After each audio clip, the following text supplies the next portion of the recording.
বিশ্বকাপের নকআউট পর্বে কেপ ভার্দের বিপক্ষে মাঠে নামছে বর্তমান champion Argentina. Coach Lionel Scaloni ইতিমধ্যে ঠিক করে ফেলেছেন প্রথম একাদশে কারা খেলবেন। টিওআইসি স্পোর্ট ও আর্জেন্টাইন সূত্রের তথ্য অনুযায়ী লিওনেল স্কালোনি গ্রুপ পর্বের শেষ ম্যাচে রোটেশন বাদ দিয়ে আবারও ফিরছেন শক্তিশালী একাদশে। গ্রুপ পর্বের শেষ ম্যাচে বিশ্রাম পাওয়া বেশিরভাগ নিয়মিত খেলোয়াড় এবার মূল একাদশে থাকছেন। নকআউট পর্বের প্রথম ম্যাচে আর্জেন্টিনা একাদশে কারা থাকবেন চলুন বিস্তারিত জেনে নিই এই ভিডিওতে। নকআউটে নিজেদের সবচেয়ে শক্তিশালী দল নিয়ে মাঠে নামবে আর্জেন্টিনা। আক্রমণ ভাগে লিওনেল মেসির সঙ্গে থাকবেন লাউতারো মার্তিনেজ ও হুলিয়ান আলভারেজ। রক্ষণ ভাগে চোট কাটিয়ে ক্রিস্টিয়ান রোমেরোর ফেরার সম্ভাবনা রয়েছে। তিনি শতভাগ ফিট হলে লিসান্দ্রো মার্তিনেজের সঙ্গে সেন্টার ব্যাকে খেলবেন। রোমেরো যদি শতভাগ ফিট না থাকে লিসান্দ্রো মার্তিনেজের সঙ্গে জুটি বাঁধতে দেখা যাবে মার্কাস সেনসিকে।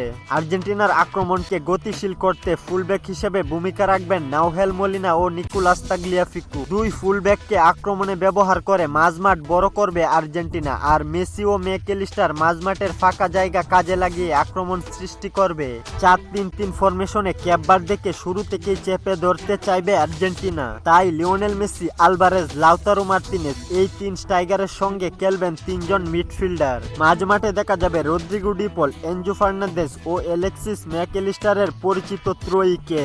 লিওনেল মেসিও প্রয়োজনে মাঝমাঠে নেমে আক্রমণ তৈরি করবেন। কৌশলগত দিক থেকে লিওনেল স্কালোনির পরিকল্পনা পরিষ্কার। শুরু থেকেই বলের নিয়ন্ত্রণ নিজেদের হাতে রেখে কেপ ভার্দের রক্ষণ ভাঙার চেষ্টা করবে আর্জেন্টিনা।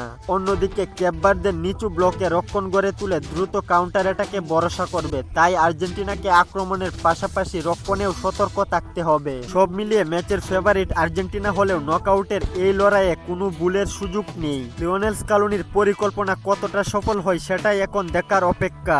কেপ ভার্দের বিপক্ষে আর্জেন্টিনা কত গোলে জিতবে কমেন্ট করে জানিয়ে দিন আপনার মতামত। খেলাধুলার গুরুত্বপূর্ণ আপডেট পেতে আমাদের চ্যানেলটি সাবস্ক্রাইব করে পাশেই থাকুন।